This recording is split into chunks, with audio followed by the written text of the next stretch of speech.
All right, guys, it is week 2 of the NFL season for the Pittsburgh Steelers, and this time we are in prime time for Monday night against the Cleveland Browns. We're going to be previewing that matchup with our very good friend, Unger to the Max, a.k.a. The Max. What's going on, brother?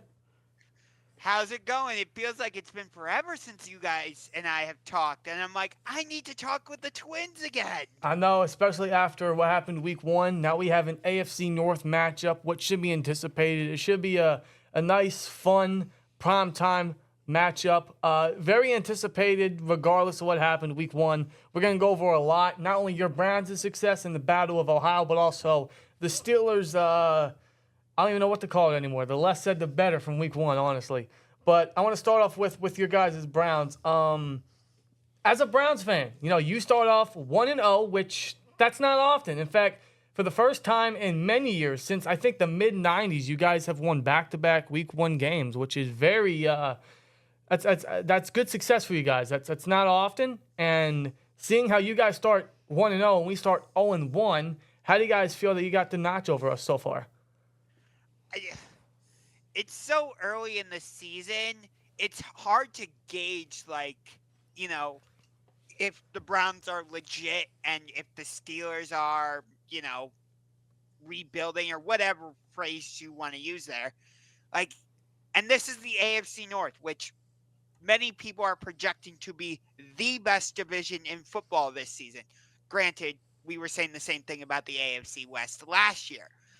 So we'll see if it actually plays out that way. Right. But still, if you look at recent years, when the Browns have made this 2-hour drive down the Ohio Turnpike to face the Pittsburgh Steelers at Acrisure Stadium, formerly known as Heinz Field, we've come out of it with a loss.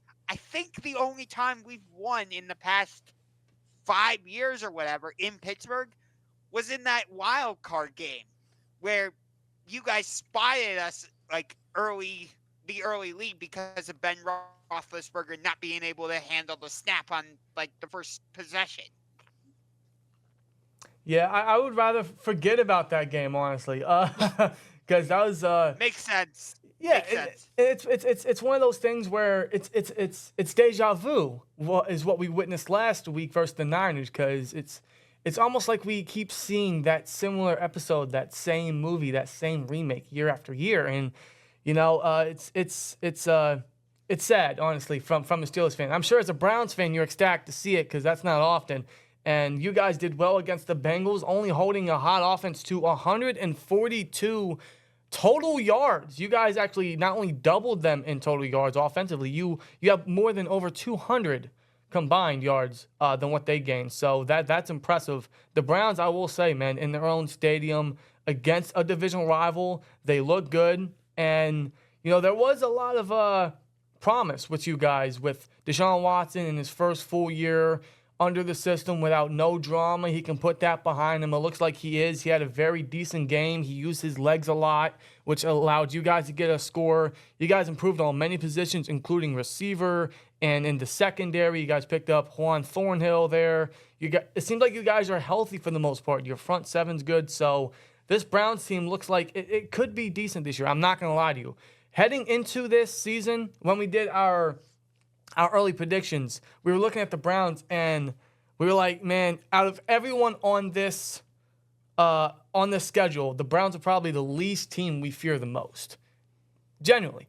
Now going into this game, truthfully, I am not confident. I don't know how you feel, Rob, but I'm not confident into this game. Well, see, before heading into the regular season, because we all know the Browns have all the talent in the world. If you look at it on paper, arguably it's one of the most talented teams in the entire NFL. And based off who they have, what they traded for, everything they've done, and Kevin Stefanski as the head coach. And he's had a pretty successful run thus far, to say the least. In fact, I hate to cut you off. I want to ask Max here, how do you feel about Stefanski? He kind of had a little bit of a, I want to say like a hot seat sort of, I suppose, energy around him. But do you feel like this year is make or break for him? It's weird because, he comes in 2020 and immediately gets us to the playoffs, and we nearly knocked off the Chiefs in the AFC divisional round. If it wasn't for that horrible, non-targeting and touchback call late in that game, we probably win. And then who knows what happens the rest of the way. And then we come back in 2021. We have all the expectations on us, and we just do this. Ooh. Yep. It's what happens every time you put expectations on the Browns. They fall flat. So as a Browns fan, I'm like, I want to have optimism, but I know I can't because they're just going to find a way to screw it up. For you guys, you've never had to worry about that because Mike Tomlin seems to always find a way to get you guys to a winning season. He's never had a losing season in his time with Pittsburgh, whether it's been with Ben Roethlisberger, Mason Rudolph, Mitch Trubisky in his limited time last season, and now Kenny Pickett. That's a credit to not just Mike Tomlin and the players, but also your general manager, Art Rooney, the owner. You guys have stability up there. I don't know if we have that stability. If Kevin Stefanski struggles in his first full season with Deshaun Watson, maybe that hot seat conversation does start to pick up a little more momentum. I'm not saying he should be fired after this season, but I would think if he struggles with Deshaun Watson in his first full season, then yeah, the hot seat conversation will pick up. Yeah, that's actually very telling because everything you said about your expectations and how you want to have certain expectations, you want to get hyped, but you kind of can't based on you guys' history. That's very reasonable of you. But that's telling to me because that's kind of how I feel right now. Because you're right, we do have a little more stability than the Browns. But recently, with what we have and the fact that it's literally the same coaching staff, the same almost everything for a couple years now, and it's won us nothing, it gives us no reason to believe we can go farther than what we already have in recent years. Especially, with this Browns game because it's been a little bit more half and half, 50-50 the last couple years rather than the Steelers constantly sweeping the Browns. And, when we had Ben, we all know the history there. I hate to bring it up for you. I mean, I don't hate to bring it up for you, but I'm sure you hate that I do bring it up. But, it's not like that no more. It really isn't. And that's a fault on our part, but that's also some credit on you guys because that's the new direction you guys are going. Mm-hmm. The fact that you now have not only a head coach that is here longer than 1 year or 2 years or even 3 years, you have a quarterback that you literally traded everything for. You gave him the highest paid contract in NFL history, or at least the most guaranteed. He is still the highest paid quarterback when it comes to guaranteed money. Mm-hmm. Should the Steelers fear Deshaun Watson? How do you feel about Deshaun Watson? It's really hard to say because, he comes in the final 6 games last season, which the NFL can deny it all they want. They intentionally made the suspension 11 games because they knew his first game back would be in Houston against the Texans, and they wanted all the storylines and all that.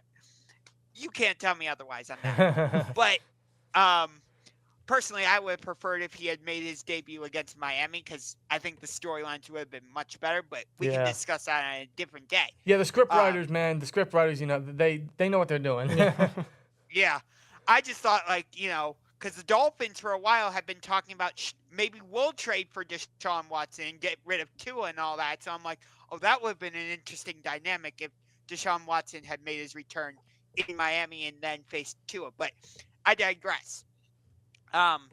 In terms of my expectations for Deshaun Watson this season, I really don't know because, again, he comes in the final 6 games last season, and he had some good games, but it never felt like he fully, got back to it. And I understand, he was dealing with everything in the offseason last year, and, he hadn't played in, nearly 2 years, so I get it. So, for this season, it's really hard to say, I expect Deshaun Watson to throw for 20 touchdowns and 10 interceptions and I don't know, 900 yards, or I'm just throwing numbers out there. But it's like he could have a great season, but he could also show that like he still doesn't fully have it. It's just that major unknown factor with him. Right. And that's understandable because, like you said, he had almost 2 years completely off of football, completely distracted with, we already know what it was. Us as Steelers fans can't really talk. Yeah. But, yeah, I mean, but it seems like Deshaun Watson, like he can fully now focus on resurging his career, on kickstarting his elite stature once again. Because I do feel like before everything happened, he was on his way to being an elite quarterback. You could argue he was already an elite quarterback. What he did for the Texans, what he did for them in the playoffs. I mean, he was truthfully a great quarterback. And you knew that coming out of Clemson. But yeah, it seems like he is starting to get back up there. Like last week, he had a very decent game, and he's just now starting to, warm up. You could see, like, by his body language when he was getting first downs with his legs, when he threw that touchdown to Bryant, when he ran for a score. He had this sense of confidence in him. You just seen it on his face. You seen it in the body language. Like, he really, it comes off as if he's really starting to be himself again on the football field. So he's putting everything behind him. I agree with you. I don't know what to expect from Watson. There's a lot of time off. There's still an unknown, so I understand why you say that. Yeah, and I think just in general for this Browns team, because as far as Watson goes, will be as far as the Browns go, because they traded everything for him. They have the utmost talent in the world. Again, no denying that. No. But how far Watson goes is how far the Browns will go, which is where I was going to get to. It's like coming into the season, I never saw the Browns as a threatening team despite the talent because of their resume. And it's like Watson's uncertainty because him being out for a year, sitting out with the Texans and being suspended after being traded with the Browns, all that time out from football, that does take a toll on any player's play style on the football field.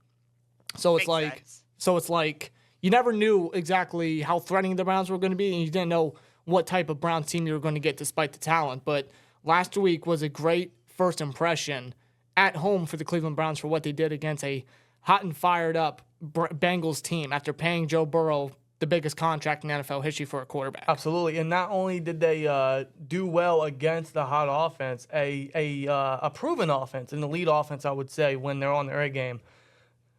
You guys added Jim Schwartz as your defensive coordinator this offseason. And I think that's a big, big add. I think that's one of their biggest adds for their defense. Jim Schwartz has always been a very good defensive coordinator. I mean, and the guys you added on your defense this past year. We all know what Myles Garrett can do. You trade for Zadarius Smith. Like I said, Juan Thornhill's in there. I mean, it seems like the Joker's ready to go, make a name for himself. How do you feel about our offense against your defense? Better yet, let me rephrase that. Do you trust this defense? Do you trust the Browns defense? It's hard to say because, you had the weather conditions in the game against the Bengals last week. So that definitely played a factor in the outcome of how the game played out and all that. And let me just throw this little interesting nugget out there. Mm-hmm. Do you know that Joe Burrow, after Sunday, he is 0-3 in his career in Cleveland, and he's 1-5 against the Browns overall in his career. Think about that. One of the biggest, or one of the best quarterbacks in the league, and arguably the second best quarterback in the NFL. You can make a case between him and Jalen Hurts. But think about that. He's like 3-1 against Mahomes and the Chiefs. But then on the flip side, he's 0-3 in Cleveland and 1-5 against the Browns in his career. Do you guys find that interesting at all? That's pretty crazy. I did not know that at all. That is news to me, and that goes to show you the testament of how tough divisional football is. That's a testament of how strong AFC North Football is, and AFC North Football, I'd argue, hasn't been stronger. It's incredibly tough this year. Mm-hmm. Yeah, but to answer your original question about our defense against your offense, I mean, I would give us the slight edge, mostly because Deontay Johnson is out for you guys this game. Mm-hmm. So that's a big loss for you because that puts more emphasis on Pat Freiermuth and George Pickens. We know what type of wide receiver George Pickens can be, but I think Pat Freiermuth as the tight end, he still needs to prove himself. And I like Najee Harris, and you have Warren coming out of the backfield as your second option. Mm-hmm. But it's like Kenny Pickett, he showed great promise at the end of last season. I'm not going to lie. I was really impressed with what he did. You know, when he needed to have that touchdown against the Raiders, he went and got it. That touchdown pass he made to Najee Harris in that late Week 17 game against the Ravens on Sunday Night Football, I was like, okay, this guy is coming. And then he goes out there and does what he did what he did against San Francisco. Granted, San Francisco has arguably the best defense in the league. So I don't know how much stock you can really put into that. But, yeah, you know, here's the dilemma. If you double Myles Garrett, that leaves Zadarius Smith against single coverage. If you double Zadarius Smith, that means Myles Garrett is coming at you with single coverage. So it's smart what the Browns did. They're trying to have – I think what they're trying to do is have Zadarius Smith kind of play that Jadeveon Clowney role, but I think Zadarius Smith is going to do a better job, if that makes sense. Yeah, and in fact, I think an upgrade that you guys made is definitely getting rid of Jadeveon Clowney after a few years and improving him with Zadarius Smith. Yeah. That drastically improves your pass rush. That helps out Myles Garrett. That takes a lot of pressure off him. And they just benefit each other. And that showed that immediately in Week 1. And what we saw last week versus the 49ers, right? Our offensive line still struggles. Our tackles still struggle. And they have a big test this week. They have a good duo to go up against, two very good pass rushers. And our tackle situation is very unknown. You mentioned that Deontay Johnson is out, and he is. He's not only out this game, he'll be out expectedly a few weeks with a hamstring injury. So there goes our number one. There goes our number one target. And now we have Chuck Okorafor, our starting right tackle in concussion protocol. He could play, but we all know how the NFL is with concussion protocol. So if that's the case and he's potentially out, we're going to have to shift our starting left tackle, Dan Moore, to right, who has little experience playing that position. I think this is his first offseason in camp and preseason where he started playing it a little bit, but still relatively new to the right side. But if Chucks can't play, he's going to have to move to right tackle, and we're going to have to put in our first-round rookie, Broderick Jones. And he's going to have a tough test. I was just going to ask about that. Yeah, and he's obviously going to have a tough task against Myles Garrett. And whether they started Dan Moore because he was the better tackle or not, that should be the only reason Dan Moore started Week 1. Otherwise, we've seen Dan Moore. You've seen him one game. You kind of seen him in every. He improved nicely a little bit, but it still didn't show on the football field. I know a lot of people had a bad game last week, but that's still no excuse on Dan Moore, anyone's performance. For that matter. But if Broderick Jones comes in, I mean, it would be his first career start, and he's going up against top 5 edge rusher Myles Garrett. So that's a big test on him. I hope the Steelers didn't bench Broderick Jones because they feared his competition early into the season. We got Nick Bosa Week 1. Nick Bosa didn't really do anything. But regardless, now we got Myles Garrett. Or they could keep Dan Moore at left tackle, and if Chucks can't play, I don't know who would be at right tackle. Maybe they put Broderick Jones there, but he has no experience there. Otherwise, I have no clue who they put in that situation. I mean, you guys aren't the only ones dealing with offensive line concerns because we lost Jack Conklin for the season last week. So, and it sounds like we're going to put our rookie, I forget his name off the top of my head. I think it's DeJuan Jones out of Ohio State. Yep. DeJuan Jones, out of Ohio State, I believe. But it sounds like he's going to take Jack Conklin's place. And what a first test he could get going against TJ Watt. Absolutely. So Yeah, these offensive lines are going through similar situations with injuries, and they got some of the best edge rushers to go up against.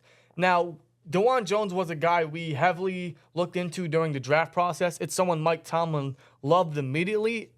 During the Senior Bowl, the recent Senior Bowl, you could see Mike Tomlin just getting the closest look at DeJuan Jones. His stature, his physique, his skyscraper ability. I mean, this is a massive tackle, and for his size, he's surprisingly athletic to play that position. You know, when you look at a tackle of that size, you're like, oh, he's got to be switched inside. He's not as athletic to go up against speedy edge rushers.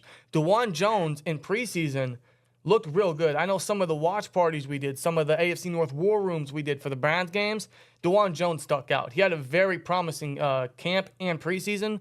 Now, you know a little bit more about him than we do, being a Browns fan, and you pay more attention to that. So it's definitely a big test for DeJuan Jones against T.J. Watt, and T.J. Watt is no easy task. He's coming off 3 sacks, 2 of them being a forced fumble, 1 of them he recovered. So, yeah, I mean, it's a massive test. Whether DeJuan Jones is going to start, but whether Broderick Jones starts or not, it's still going to be a tough task for our line as well. So when you look at this game, it's definitely going to be a battle of the trenches. I think this game's going to have to be won in the trenches because, you know, with Deontay Johnson out, we don't have our number 1 receiver. I would hope that Canada and our offensive game plan can scheme a little bit more around George Pickens and getting him the ball more. I know he has a tough task against a very good secondary. In fact, your guys' secondary covered tremendously in week 1. I know there was some weather problems, and it was football weather, and that might have hurt the Bengals a little bit, but you're talking Jamar Chase, T. Higgins, and literally every single one on your secondary covered tremendously. I mean, Grant Delpit looked good. He got a PBU. Denzel Ward was all over the football. And we got receivers that kind of struggle with separation, and we struggle with even being aggressive in the passing game. Yeah. So I would like to see us try to scheme up a little bit around George Pickens and using his size and his potential. Maybe we get Calvin Austin a little bit, use his deep threat ability, try to use his speed to open the pass game a little bit. But obviously in this matchup, especially since Kenny's coming off a bad game, we got to set the tone by using the ground game. And I would hope we can do that. Najee has good history against the Browns, but your guys' run defense is no slouch. I know it was a little rough last year, but you guys improved a little bit. So I'm hoping we can get the ground game, but I know my biggest fear heading into this game for the Browns is obviously it starts with Nick Chubb. It starts with one of the best backs in the league, man. Nick Chubb coming off a 100-yard game. Nick Chubb is just a menace. He is a freak running back. He is one of the best in the league. I'd argue he's top 3, and he might not even be number 3. He is that good. He's that consistent. Yeah. And considering what happened last week with Christian McCaffrey. Exactly. And not only is Deontay out, not only could Chucks be out, Cameron Hayward is out, and he's expected to go on IR and might require surgery to repair a groin injury. Now, Tomlin confirmed it. He will get surgery to repair his groin, and he's going to be out at least 2 months. So not only is our defensive line always getting injuries year after year, we lost our best defensive lineman, and our run defense only weakens. And now we have to go up against one of the best O-lines, one of the best rushing offense, one of the best running backs in the league, whether they lack a running back 2 or not. Nick Chubb is going to feast. That's my prediction. That is my fear. Would you agree? That is what scares me, though, is that, like, over the past couple of seasons, we've had Kareem Hunt as our running back number 2. So he was a good lightning to Nick Chubb's thunder. This season, Jerome Ford showed some promise, last week, but I don't know for sure if he can be that running back number 2 for when we do take Nick Chubb off the field. Because there's no way we can expect Nick Chubb to actually play every single snap offensively.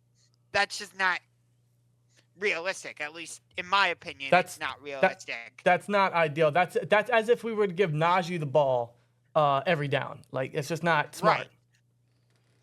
So you guys have more of a definitive running back number 2 in Warren, whereas I think Jerome Ford, the running back we drafted out of the University of Cincinnati, I think he can be our number 2, but I don't know. And you guys kept mentioning how Deontay was your number 1 wide receiver. I always thought George Pickens was your number one wide receiver because that's who everybody in the media seems to talk about when it comes to your wide receiver group. They always bring up George Pickens first before Deontay Johnson's name got mentioned. And rightfully That's so. not to. I'm sorry to cut you off, and rightfully so. I think Pickens could take that role, truthfully. Mhm. But yeah, it's just with this Browns team and this Browns offense, you know, I also want to ask you a question. And this can be related to offense Sure. or defense. Obviously, Nick Chubb is the main guy we should be worried about. Our run defense still struggles, especially since we lost our best defensive lineman for at least half the season.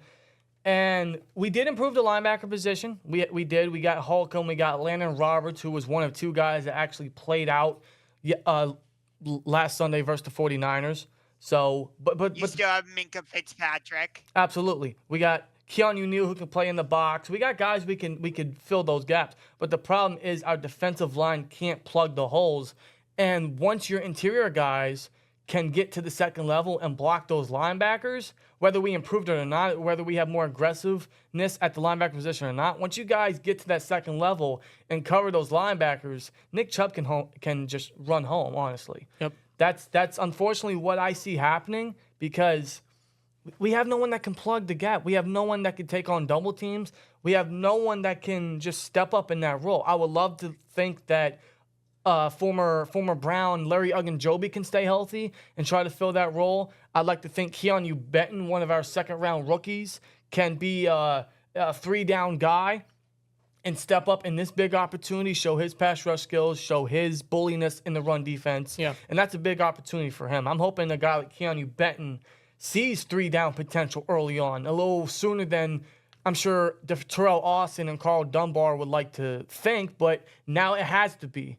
Now we have to because we still lack that aggression and that depth at D-line. So we already know what Nick Chubb's going to bring to the table. Yeah. I'd like to see us try to limit him, but it's hard to believe that.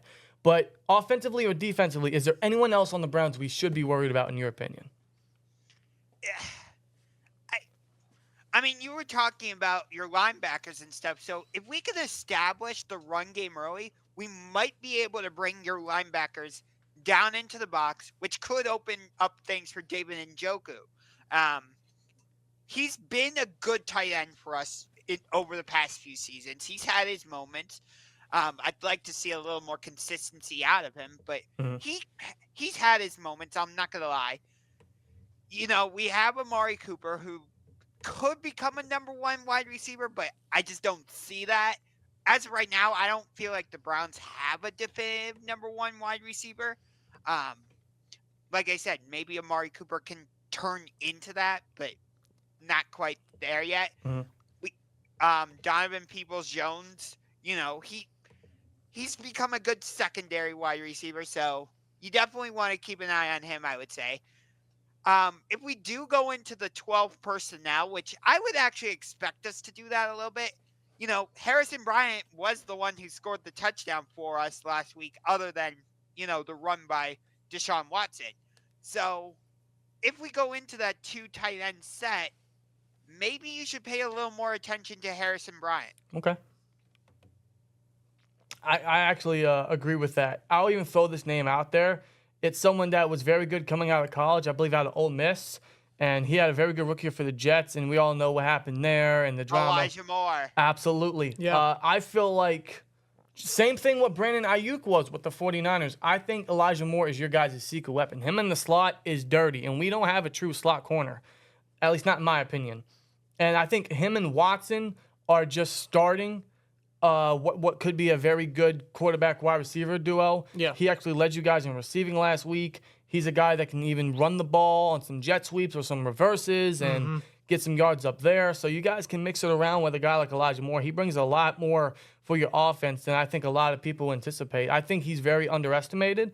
And I look at him and Chubb as the two difference makers for the Browns. And quite honestly, altogether, you know, we talked a lot about Nick Chubb and how he should be, you know, a guy to watch out for, and rightfully so. But I also don't want to sleep on the targets you guys got, because last week our secondary couldn't cover themselves up in a blanket if they tried. Patrick Pearson allowed 2 touchdowns. Levi Wall. I mean, both these guys are showing their age. Let's be honest. They're showing their age. Joey Porter Jr. only got 7 snaps last week, and they're not going to rush him in because we do have the vet pieces outside. Yeah, so if we see anything similar to last week against the Browns' receiving threats, I mean, I could see Cooper, unfortunately, possibly have a big game. I still think he's quite underrated. He had over 1,000 yards for having Brissett and Watson in last year. Elijah Moore, again, a young stud. David Njoku, a very underrated tight end. You guys do have some capable targets. It's just up to the secondary to try to shut them down. But then again, after what happened last week, it's just quite concerning. It is concerning, but at the same time, this is the Browns we're talking about. This is the Steelers we're talking about. This is AFC North Football. And very similar to how the Browns beat the Bengals, these teams know each other better than anybody. So I'm still anticipating a very solid defensive game from both these teams. I know I went into the 49ers game thinking that, but this is AFC North Football. This is prime time. I like to think we get the gritty battle we were hoping for last week when it came to our Steelers. But I see this being a very defensive game with some offensive splashes. I would hope so. That's my expectation. I think the Steelers will keep this close. I don't know if they come out with the victory. For the first time in a long time, I'm going into a Browns game not feeling very confident. And keep in mind, this is in Heinz Field. This is our second straight home game for the season. Yeah. And it's crazy even saying that as a Steelers fan. Right. But the reason we feel that is also a testament of how the Browns improved. And I hate giving the Browns credit, but truthfully, I know you do. but realistically, yeah, the Browns have great talent. They have a very solid head coach. Right. They could be definitely, grooming and growing for sure. But at the same time, like I said, this is AFC North Football. This is Steelers-Browns. The Steelers typically have the Browns number. I know it's been a little bit more 50-50 in recent years, but I'd like to think the Steelers team is going to come out after a horrible performance and try to show out on Monday night in primetime. There's going to be a lot of eyes watching this game, and I hope the Steelers improve by a good bit. I would like to think that. I hope for that. All I can do is wish for that. In fact... Yeah, if anything to come out of the 49ers game, have a fire lit under you, if absolutely. anything. In fact, I do think, because this is the Steelers, right. After a bad performance, they typically like to rebound with something very nice, something a little stronger than the last. Mm-hmm. So I do think the Steelers will perform a little better. I know they're going to have a lot of injuries out, and that's going to really hurt us offensively and defensively, but I'm hoping the Steelers team can come out, like you said, with a fire lit under him and just showcase a little more. I'm hoping Kenny has a better game, and I hope that we can get a ground game going. In fact, I think that's how we're going to close it here, is game prediction, not only game prediction, but keys to victory. And we'll start off here. The keys to victory is we gotta get a ground game going. We got to set the tone. We got to use our 1-2 punch. We have to invest in what we have bought into, which is the offensive line, which is a first-round pick in Najee Harris. Jalen Warren, we have to invest in that. With your number one target out, you don't have that separation you don't have that route running in the passing game, which is already weak in itself. Yeah. But because you don't have that, you have to rely on the ground game. You have to invest in what you have bought into. So set the tone, help out the defense, and keep a Browns offense off the field. Yeah. So we got to drain the clock and everything. And in that factor, we have to set the tone by using the ground game. I think that's the success to winning this game is use Najee, use Warren, help out Kenny a little bit, and give Kenny some aids. Schematically try to draw up some proper run game formations in a positive manner. Maybe get some fullback in there. Very, very similar to Ben's last home game in Heinz Field. Something very, very similar to that because there's only so much you can expect with this offense under Matt Canada. So if we can get something similar to that, then I'm feeling confident about how we could come out of this game. So that's my key to victory is use the ground game and try to slow down the edge rushers too, especially Garrett. Yeah. So that's how I feel. I'm still going to go the Browns with the victory here. That's just me. I could be wrong. I obviously hope I'm wrong. That but must hurt you inside. Oh, it does. Oh, it's still, man. You know how many times I look at a Steelers-Browns game, I'm like, that's an easy dub. That's guaranteed. This is different. The times are different now. The times have completely changed, and I think I might have to agree with you, Dan. As much as it pains me to say it and even admit it, just after week 1 against the Niners, I just don't know. And if we're coming off as too negative for some Steelers fans, we apologize. But, we've seen this how many years now, so there's no reason to expect anything different. But what we do expect is this is AFC North Football. We expect a defensive, gritty battle. We expect something down to the wire. We expect traditional Steelers-Browns football. Well, not traditional in today's terms, but you know what I mean. Yes, I do. Maybe something a little more classic, something 90s-esque. So I think that'd be fun to watch. What's your game prediction? What's your key to victory here? So let me say this. Going into that 49ers-Steelers game last week, I was really looking forward to it as just a general NFL fan. I'm like, okay, this is going to be a hard-hitting, physical, defensive, low-scoring type of game, like a 17-16 type of game. It was one of my most anticipated games going into week 1. And then the 49ers just said, no, you can't have nice things. No. And I'm just like, seriously? Seriously. How do you think we feel? Oh, trust me, you guys are Steelers fans, so you're feeling it worse than I am. But I did want to point that out there. But yeah, like you said, this is AFC North Football. Yes, we won 24-3 last week against the Bengals, but again, the weather definitely played a role in that.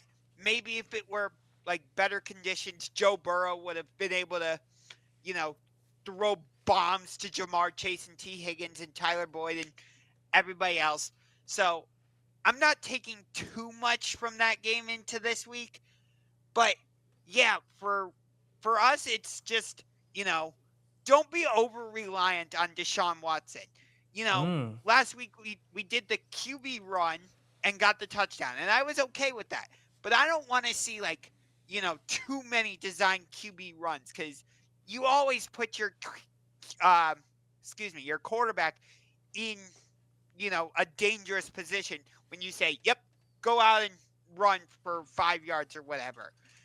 Because you just never know, what if the linebacker comes up and hits him and now he's got a torn ACL or whatever. And then you're screwed. And seeing what happened to Aaron Rodgers in just his 4th play as a Jet, you don't want to have, $260 million guaranteed quarterback getting hurt often or getting hit often? Yeah. Yeah, you're right about that. Right. Yeah. So I do like that it seems like Alex Van Pelt and Kevin Stefanski kind of tailored the offense to Deshaun Watson. That's been one of my biggest problems as a Browns fan, because we've had talented quarterbacks come in here. I liked when we had Colt McCoy. I liked that. I saw some promise in there. I know a lot of Browns fans are going to be like, dude, what are you talking about? But I'm like, okay, I saw some things from Colt McCoy. I'm just using McCoy as an example in this. But I could put other quarterbacks in there, not Johnny Manziel. No, not a good example. But, when we drafted Baker Mayfield #1 overall back in 2018, or Deshaun Kaiser, I could keep going. My point is, Cody Kessler. It feels like the Browns. Yes. Jake Delhomme, Seneca Wallace. Let's just go down the list. Why not, right? At this point, you might as well. But my overall point, though, is it feels like the Browns have been so stubborn, where they're just like, nope, we don't care what type of quarterback you are. We're putting you in this system. And I'm like, but that quarterback skill set doesn't fit your system. Why not make your system fit the quarterback skill set? Which you guys kind of did with Ben Roethlisberger over the years. And we'll see if you do the same thing with Kenny Pickett, or not too early to say. Although I hear your feelings about Matt Canada. Mm-hmm. But that's what I want to see from Alex Van Pelt, our offensive coordinator, and Kevin Stefanski. Make the offense fit what Deshaun Watson wants to do. You know, if that's limit his passing game, fine. Be more reliant on the run game. Okay. If you want to be a little more balanced and do, like, I don't know, a little more passing, that's fine too. So that's what I'm most interested to see, not just in this game, but the remainder of the season. How do they fit the offense to Deshaun Watson's skill set? That's a good way to look at it. I also view it as possibly the Browns trying to get as much value out of Deshaun Watson as they can, kind of like a return in investment. But in a way, I agree. Just based as an NFL fan and seeing, you know, you don't want your quarterback getting hit. You know, you don't want to go through that. So in that case, $230 million fully guaranteed. Yes, that's a lot. That's a lot. And I actually just seen a stat here. I searched it up quick. Deshaun Watson has a 0-2 record against the Steelers, which was his one matchup in 2020 when he was with Houston. And, of course, last season, earlier this year in January, where he lost. I think that was the last game of the season. You might be right. So Yes, it was. So we're getting Kenny Pickett versus Deshaun Watson once again. But I'm hoping the Steelers defense, without Cam Hayward, I'm hoping they can welcome Deshaun Watson not only to the AFC North, but to the Browns and welcome them back to the NFL after everything that's transpired. Like, yeah, you may have had a good game last week, but this is the Steelers defense we're talking about. You know, the Steelers defense has a lot of history against Browns quarterbacks. We've seen so many of them. We've seen a lot of quarterbacks, but you're the newest one. You're the guy they're going with. But we're going to make sure that your tender in Cleveland with the Browns is going to be a living hell. That's the mentality. That's what I want to see from the Steelers defense versus the Browns. I'm sure you're saying the same thing about Kenny Pickett. You know, years and years and years of Ben Roethlisberger, and I do enjoy bringing that up. I'm sorry. But now that I understand that. You can hold that over us. I mean, for God's sakes, you can hold that over all of the AFC North. No, worry. We hold that over you, but you hold the fact that you guys got a playoff win over us in our own stadium. So that's crushing the most. I'm sure you and Nick Carnes on Twitter can really hold that up. So good for you guys. But yes, but you guys have 6 Super Bowls, whereas Browns fans are like, hey, what's a Super Bowl? Yeah, that's never heard of it. That's exactly right. So we all got things we can hold against each other. But there you go. For this game, I'm sure you guys are going to want to kind of, I suppose, continue on Kenny Pickett's rough start to the season. I hope that's not the case. And what you said about Deshaun Watson, I kind of feel like we got to do the same thing with Kenny in this one. He's coming, like we say, he's coming off a bad performance. He doesn't have his number one target. And I think we just have to use the ground game. I think that's our best way of doing it. So, nonetheless, this is going to be another AFC North battle. This is going to be potentially a nice classic Steelers-Browns matchup, which tends to get lost in history based on recent history. But now I feel like, you know, we're starting to get back to that point, seeing how you guys have changed your trajectory and we're going a different era now. So this is going to be a fun matchup. This is primetime. This is Monday football. This is AFC North football. This is Steelers-Browns we're talking about. Nonetheless, we're hoping all for a competitive game, a tough battle, potentially gritty, down to the wire. That's what I'm expecting, regardless of how I feel of the Steelers and how the coaching staff and everything that we stated. I'm expecting the Steelers to come out, be better, welcome Deshaun Watson, not only to the Browns, but to the AFC North, welcome them back to the NFL. And I'm hoping that we can have a very steady game and hopefully come out with a W. So that's how I'm feeling about this one. Gotcha. Yeah, I'm hoping for the same, except, you know, with the Browns outcome. Think about this. The Browns have the opportunity to potentially go 3-0 going into that game against Baltimore in Week 4. Not to overlook you guys, but we do have Tennessee next week. Just saying. When was the last time you guys even started 3-0, man? Good God, I don't know. But I don't want to overlook you guys because, you know, this is the Steelers. You guys have owned us in Pittsburgh over the last few years. Yeah. So... But that is telling, though. You know, the Browns are looking at the schedule. Of course, they're going to take it one game at a time. But, I mean, if they were to start 3-0, I mean, that's a big momentum booster for Cleveland, Stefanski, and company. Yeah. Especially considering 3 of our first 4 games to start the season are AFC North. We had the Bengals last week. We have you guys this week. Week 4, we have Lamar Jackson and the Ravens coming to town. And then, we have the bye week in week 5, followed by Nick Bosa, Brock Purdy, George Kittle, Brandon Ayuk, Deebo Samuel. Yeah. So, fun start to the season for the Browns. Yeah, but I feel like, man, our Steelers need to get in the win column. And ever since that terrible playoff game, the Browns have not won in Pittsburgh. So we're hoping to continue that streak. No. So I'm really hoping the Browns. That was just a fluke win by the Browns in Pittsburgh. Really? I mean, yeah. Think about it. Like, you guys in that game, Ben Roethlisberger couldn't handle the snap, and we got the early touchdown. And then, we were able to build up the lead. But what happened? You guys, led by Ben Roethlisberger, nearly came back to win. Almost. That's true. That's true. So it's like, it was a good performance by us in that game. But at the same time, like, we kind of fluked our way into that, given what happened. Yeah, that's an understandable way of looking at it. But regardless of this game, like we said, we're going to expect a gritty battle, AFC North Football. It's always fun. It's always must-see. It doesn't matter what these teams are, how these teams look, who these teams are having under center or a head coach. It's AFC North Football. It's always anticipated. It's always going to be fun. And in primetime, you can't ask for a better matchup to close out week 2. So for Monday Night Football, the Browns are going to want to look to go 2-0 against 2 division rivals, while the Steelers desperately need to bounce back big time. We need a win in the win column. We need a confidence booster. And Steelers, man, no bullshit. Swear jar. No bullshit. That's all I can ask for. Let me ask you guys a quick question. Mm-hmm.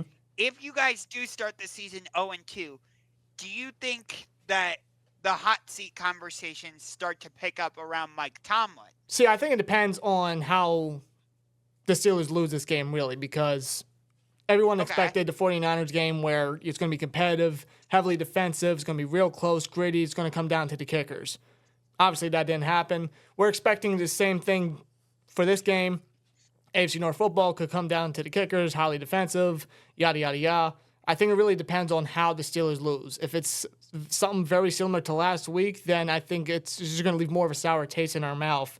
It may leave you scratching your head, even if it is 2 weeks. It's like, what's going on here? Yeah, I mean, I agree. It really depends how we lose. If it's anything similar than last week, then absolutely. I don't know if the Steelers are going to view it that way. They trust Tomlin a lot. There's no one they'd rather have as their head coach. Art Rooney II confirmed that in an interview this past offseason.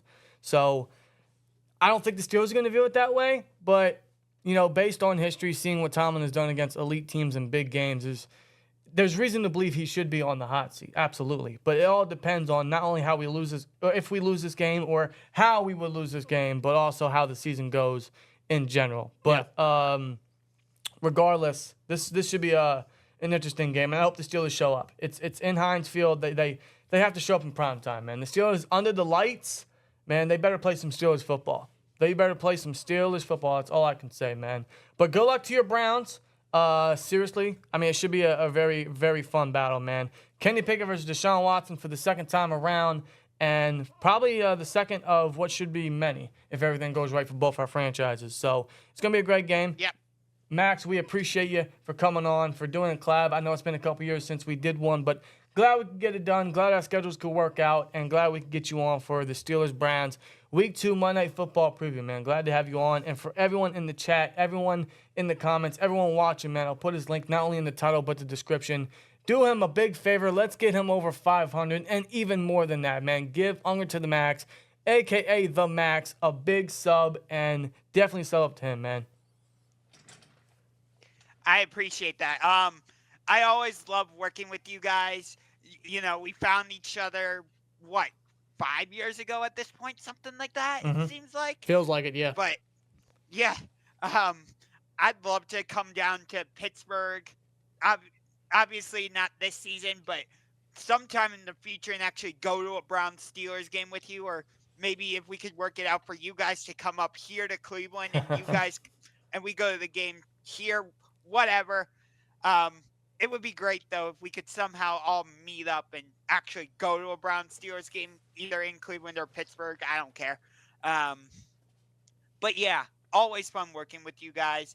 This is Browns-Steelers. I want this rivalry to be reignited. I want it to be like, in the future, we have a little bit of banter talk where it's like, it's not just bragging rights on the line. Like AFC North Division title is on the line, or if the Browns win, the Steelers are out of the playoffs, or like if the Steelers win, the Browns are out of the playoffs. I want something like that in the future. Yeah, I had to agree. It just makes the rivalry better. It makes the division better. Now, believe me, I love nothing more than what we've got the last 20 years with Ben and everything. I'm sure you do. I would love to go back to those days, but I know that those days, at least for now, are probably over. So definitely anticipate a very 50-50 battle, a competitive rivalry between the Steelers and Browns, which goes a long way back. And now I think confidently it's starting to be reignited, like you said. But yeah, we agree. It's always a joy to collab with you and get you on, man. And absolutely, we would love to come down to Pittsburgh or Ohio or Cleveland for a game. We'll gladly go to enemy territory, man. We've never been to any other Steelers game outside of Pittsburgh, so that'd be fun one day. We'll have to get that sorted out in the coming years. I think that'd be great. But yeah, everyone watching, we appreciate you guys. Hit that like, hit that subscribe, and do the same for Under to the Max. Give him a follow. Give him a like, absolutely. And one quick last shout out, huge shout out to our boy Loose Cannon, another respectable, very loyal, very honest Browns fan. I know he's feeling good about the Browns right now. He's hyped about this team. He felt good about the team coming in, and they're off a hot start. But hopefully we can slow down their momentum. Fingers crossed. So Steelers, no more playing around, no more garbage, no more rinse and repeat, no more remakes. Let's start off with something original, man. Let's get back on track. So here we go, Steelers, at the end of the day. And Max, again, huge shout out to you. And otherwise, man, where can they find you?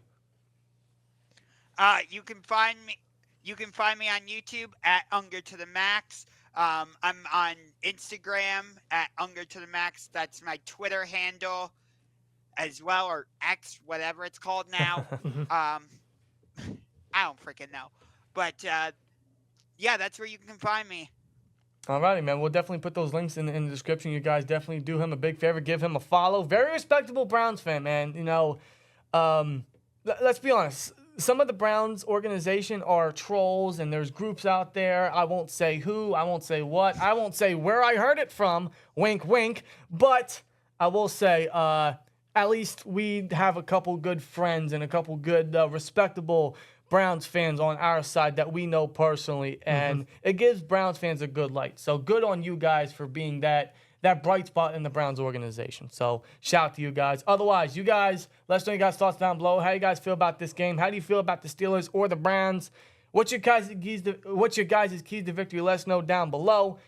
Monday Night Football, close out week 2. Steelers host the Browns on Monday night. It should be a good one. AFC North rivalry, Steelers-Browns rivalry. Steelers, let's get a dub. At the end of the day, man, let's get a dub. Let's get back on track. Let's slow down the Browns, and let's get a win in the win column. Finally, fingers crossed. I know you're shaking your head no, but I'm shaking my head yes. Let's go. So here we go, Steelers. Of course you are. As always, like, comment, subscribe, and we'll see you later. Peace!